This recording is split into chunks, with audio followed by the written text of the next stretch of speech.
Olá, boa tarde. Meu nome é Jason Schneider e estou aqui para apresentar um pouco para vocês sobre as duas doenças, carbúnculo sintomático e carbúnculo hemático. Meu grupo é composto pela Mariane Grando, o Diego, a Thalia Taline e por mim, Jason Schneider. Começando um pouco a falar sobre o carbúnculo sintomático, ele também é conhecido como mal da manqueira ou então perna negra, devido a essa doença acometer principalmente os membros de locomoção, sejam posteriores ou anteriores, na qual vai levar o animal à manqueira e esse membro então vai acabar ficando com o músculo em si vai ficar com uma coloração mais escura. Ele é uma doença da classificação das clostridioses, pois seu agente etiológico é o Clostridium chavui, é uma bactéria anaeróbica. O problema em si da doença não é a bactéria, pois a bactéria, como vamos ver mais para frente, ela é sensível a agentes químicos, calor, ela é facilmente destruída. O problema é que, como ela é anaeróbica, ao momento que ela entrar num ambiente que não tem que tem a presença do ar, ela vai estar produzindo e liberando esporos. Os esporos em si é o problema, pois ele tem uma resistência muito grande. Então, como que esse esporo, como é que essa bactéria vai adentrar no organismo do animal? Não se tem ainda uma forma bem concretizada, mas a forma principal que é mais utilizado é que esses esporos vão vir na ponta da pastagem, tá? E o bovino, então, o animal vai acabar consumindo então essa pastagem contaminada. Essa é a hipótese mais utilizada. E alguns métodos, né, podem facilitar essa contaminação, como por exemplo o revolvimento do solo pode então ativar esporos, tornando eles latentes. Ou então outras portas de entradas também, alguns manejos, como por exemplo a discorna, alguns problemas podais e a castração. Então, quais são os animais que é acometidos? Ovinos e bovinos, tá? E aqui entra uma pergunta, quais são os animais? Então, são os animais mais gordos, mais magros, são os mais velhos, mais novos, né? Aqui você tem uma explicação, acomete animais de 6 a 24 meses, tá? E também animais mais gordos. Por quê? Os animais nessa faixa de idade, eles têm um rápido crescimento, ocorrem mais os manejos, sejam eles de castração, seja eles de discorna, e também ocorre um evento que é a troca dos dentes desses animais, então que também é mais uma porta de entrada. E também animais com score corporal maior, eles têm um aumento, então uma grande quantidade de glicogênio muscular, que as bactérias utilizam desse glicogênio então para tá se multiplicando. São duas formas então que possui, a forma clássica e a forma visceral. A forma clássica é o que a gente mais encontra, aqui nossa região também possui, e a forma visceral é raramente encontrada, ainda nem citada ainda no nosso país. Mas como que ocorre então depois que esse esporo bacteriano, a bactéria, adentra no organismo do animal? Qual que é o trajeto que ela vai possuir? O esporo ela vai adentrar no organismo do animal, ele pode permanecer um tempo latente, sem fazer ação nenhuma. Aí ele vai esperar o momento em que ocorra uma lesão, um trauma, algo que vai fazer com que diminua então a oxigenação tecidual, para que com essa baixa oxigenação então vai favorecer a germinação desses esporos. Então vai ocorrer uma fermentação do glicogênio. Toda fermentação tem a produção de gás, por isso que é típico dessa doença ter a produção de gás. E também tem a digestão proteica com produção de toxinas. Essa toxemia é o que geralmente leva o animal à morte. Mas porém essas toxinas ao entrarem em contato com o ar, elas acabam perdendo rapidamente então o seu efeito. Na musculatura que é acometida então, toda essa estrutura muscular ela vai acabar sendo perdida, ela vai acabar sendo deformada. Por quê? Vai ocorrer uma necrose das miofibrilas, tá? E também vai ocorrer uma separação dos feixes musculares devido a possuir edema e a presença do gás formado pela fermentação do glicogênio. Então esse músculo, essa musculatura que foi atingido, como é que ela vai ficar? Ela vai possuir então uma superfície de corte seca, tá? Tanto vai atingir os músculos superficiais quanto os mais profundos. A parte central então desse músculo ela vai ser seca, de coloração mais enegrecida e enfisematosa, que significa então ter a presença de gás. E a periferia então vai ser edematosa, tá? Com presença de edema, e também vai ser hemorrágica. O diagnóstico, como é que é feito então? Pode ser feito através dos sinais clínicos que o animal possui, ou então de laboratório através de métodos moleculares. No sinal clínico então, claudicação acentuada, esse é o principal sinal que ele vai dar, por causa que então, como vai acometer principalmente os membros dos animais, então ele vai acabar ficando um animal claudicando. Inchaço na parte superior então do membro, que esse inchaço geralmente se dá por causa do edema, né? Esse edema e também por causa do efizema, que vai ficar na parte do subcutâneo e na parte da musculatura. O animal vai ficar apático, vai ter a perca do apetite, vai ter a atonia luminal e vai entrar num estado febril. E nos métodos moleculares, então, vai ser feito PCR, tá? É um diagnóstico considerado até rápido e confiável. E as amostras, então, que deve ser coletado o músculo lesionado, tá? Ou então um sangue do coração, que é o sangue que teve, assim, teve menos reação, ou teve então alteração, ou todo o sangue que tem no organismo foi o último a ter reações. Então, no pós-mortem, então, mostra importantes lesões dos músculos e tecidos subcutâneos próximos, com infiltração de exudato gelatinoso amarelo e sanguinolento, apresentando hemorragias de tamanho variado, além de muitas borbulhas gasosas. Isso que é típico da doença. A musculatura inflamada, presença de coloração vermelhada escura, em alguns locais com coloração amarela. Ao corte, notam-se então regiões com estrias negras. Porções do músculo amolecidas, se comprimida, libera uma serosidade vermelha com liberações de borbulhas gasosas. Esse tecido então tem um odor característico adocicado, que é característico então do músculo afetado por essa bactéria. Então Chambert foi quem diferenciou o carbúnculo verdadeiro, também chamado carbúnculo hemático, desse carbúnculo então sintomático. O que ele se baseou? Ele se baseou nos sinais clínicos e nos achados pós-mortem. Então, o que nós vamos encontrar no campo? Quando que o produtor vai chamar nós? Geralmente vai ser essas situações. Animais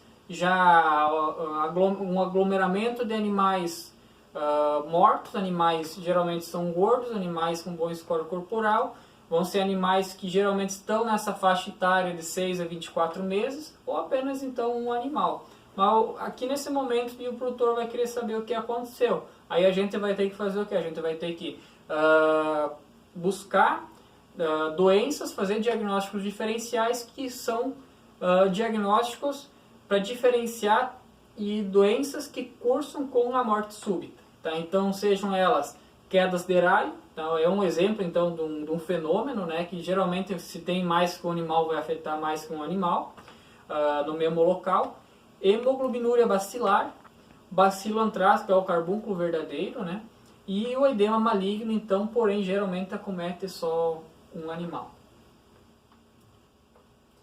O animal vivo, então, poucos relatos se tem com a cura do animal por utilização, então, da antibiótico terapia, por causa que a doença ela tem uma evolução muito rápida, com óbito em torno de 72 horas, mesmo as bactérias sendo sensíveis a antibióticos como penicilina, tetraciclina e ampicilina.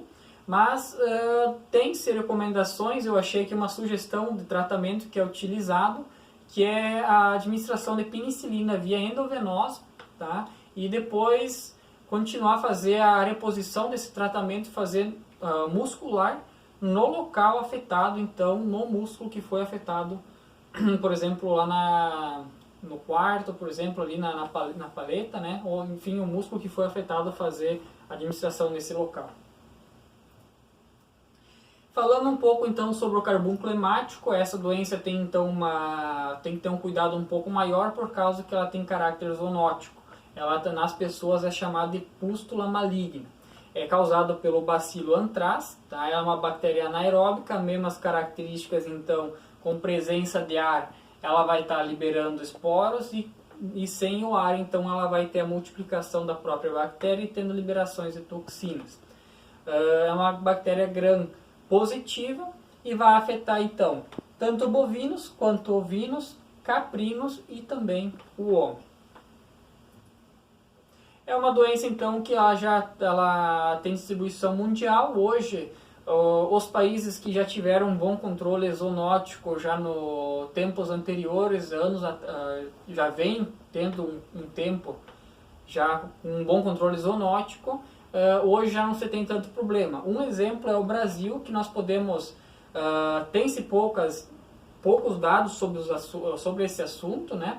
Na distribuição nos estados, mas podemos estar dizendo que é uma doença que está praticamente eradicada do país. A bactéria então, a bactéria em si ela é sensível, ela é destruída por pasteurização, agentes químicos destroem facilmente e a ação da própria putrefação do cadáver, a bactéria acaba morrendo. O problema está nos esporos. Os esporos, então, se o animal acabar morrendo, a carcaça em si entrar em putrefação, o esporo vai permanecer lá por vários anos até acabar se disseminando, ou, como vamos ver para frente, outros animais estarem se contaminando. Resistente então à dissecação por muitos anos, agentes químicos, calor seco por 1 hora a 120 graus e a fervura também ela resiste então por 10 minutos. Um detalhe bem interessante, muitas pessoas acabam comentando que secreções cavitárias, sejam nasal, oral, salivação ou corrimento vaginal, algumas pessoas acabam comentando que ela acaba transmitindo esses esporos ou então a bactéria e ela não passa, tá? Não, nessas escoriações, liberações nasais, enfim, ela não tem a liberação de bactérias e nem esporos. A transmissão, então, ela se dá através de pasto, contaminação, mesma coisa que lá no carbúnculo sintomático, né, através de contaminação de pastagens com os esporos, ingestão de água contaminada também. E aqui é um detalhe, picadas de insetos hematófagos, então também pode transmitir essa doença, através da inalação e para os humanos principalmente, então consumo de carne dos animais contaminados. Essa então, para humanos, né, caráter zoonótico, principalmente inalação e consumo de carne. Outros que os animais então podem, outros detalhes de contaminação, para as pessoas que utilizam como subprodutos couro, guampa, né, isso dali pode estar como o esporo fica muito tempo, né, ele não tem uma degradação, ela pode ficar contaminando esses equipamentos e pode estar também contaminando as pessoas. Por exemplo, a cuia de tererê, geralmente utilizado para fazer tererê, a pessoa pode estar em si se contaminando com os esporos. Também um disseminador, né, o urubu, ele pode estar, mesmo que ele chegue ou talvez ele não consuma, mas ele vai lá acaba pisando em cima ou cima ao próximo, então da região acaba pisando e acaba levando para outros lugares. Farinha de carne, então de carcaça de animais contaminados. E questão aqui que eles estão fazendo necrópsia, isso é um ponto importante. Não se deve fazer necrópsia de animais com carbúnculo hemático, pois ao momento que a bactéria entra em contato com o ar, ela vai acabar esporulando e através de inalação esses veterinários podem estar acabando se contaminando. O trajeto, então, depois que adentrou do organismo, ou seja, então, através da ingestão, inalação, vai causar um edema inflamatório local, ele vai para os gânglios linfáticos, ali vai ocorrer uma multiplicação, vai ocorrer uma septicemia, então, distribuição para o corpo todo, e ele vai chegar ao sistema nervoso central e vai atingir então os centros respiratórios, que aqui vai acabar levando então à morte, à asfixia, e também vai levar então à hipoglicemia devido a levar ele a uma parada do consumo. E também vai levar então a hemorragias de orifício. Isso aqui é um dado bastante importante para diagnóstico também. Essa doença cursa com sangramento nas cavidades dos animais. Sinais clínicos, então, ela é uma doença aguda, né? Leva a óbito 24 a 36 horas, alta mortalidade chegando até 90%. Bovinos, então, febre, respiração acelerada, tremores musculares, parada da ruminação, prostração, pouca urina com sangue, prolapso ereto, convulsões, então convulsões devido a atingir o sistema nervoso central, né? Taquicardia, pelas arrepiadas, perda parcial total do apetite, que leva então à hipoglicemia, agressividade ou excitações, né, por atingir o sistema nervoso central, edemas, prisão de ventre, abortos, então queda na produtividade de leite e morte, né? E aqui já relatando novamente, então a saída de sangue pelas aberturas naturais, ela vai ocorrer ante-morte ou pós-morte, mas é bem nesse meio termo ali, onde logo o animal antes de morrer ou logo depois que o animal acabar morrendo. O tratamento então se dá através de 2 pontos, né, utilizando soros e soro para toxina e antimicrobiano. E o principal fator é a imunização. Fazer ela, então, hoje uma vacina é muito em conta, hoje você encontra a vacina por R$1, até R$1,50, né? Assim que detectou o caso, então, o animal morreu, faz incineração do cadáver, ou então faz uma vala inteira e joga cal por cima, tá? E em casos positivos, então, que se percebeu, retira os outros animais da pastagem, fecha eles no lugar separado e faz a vacinação. Mas como é que se faz então essa vacinação? Primeira dose, então 60 dias depois do nascimento, se repete, faz mais uma dose nesses animais primo vacinados, 30 dias após, e depois que fez as 2 vacinas, se faz somente uma vacina por ano. De preferência a vacinação no mês de agosto. Por quê? Por causa que depois da segunda vacinação, né, depois da dose de reforço, demora em torno de um pico de 25 até 30 dias então para dar um pico de imunização. E os principais focos de carbúnculo eles vão ocorrer no mês de outubro. Tá? Então quando chega em outubro o animal está com um pico de imunização boa. Então, aqui eu achei um artigo lá, dizia que as principais falhas na imunização questão tanto dos 2 carbúnculos, hemático e sintomático, hoje eles já vêm na mesma vacinação, né, na mesma vacina, estava principalmente no pessoal não estar fazendo a segunda vacina nos animais de primeira vacinação. Então, por causa que é muito interessante e por causa que vai acabar ativando as células de memória, então, para agir contra então, o agente.